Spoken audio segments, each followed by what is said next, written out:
this happened to me a few months ago, and I wrote something for The Guardian, and 3 times they deleted a paragraph in which I was mildly supportive of Jeremy Corbyn.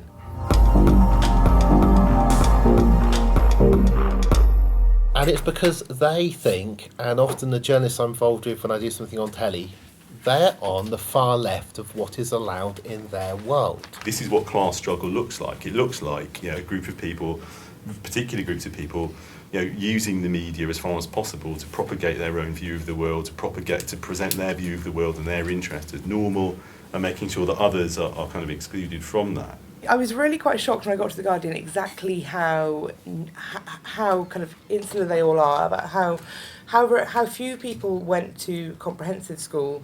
Most people went to private school, most people went to Oxford or Cambridge. Since the 1970s, the dominant political tendency in countries like Britain and America has been one which has had a very specific agenda of dismantling working class power and cultural influence of working class people, of dismantling the institutions which gave them a sense of confidence and a sense of political agency. And ultimately all that is not an accident, and it's not the result of a conspiracy. We've got the committee minutes of them saying we've got to, we have to dismantle their communities and make sure they never recover any sense of political confidence, because if they don't, they're going to try to abolish capitalism. But it is staggering how well off the people at the top are and how much they hide it. Young people produced a report called Fairer Futures, and they've been looking at really social inequality in the media, in politics and in business.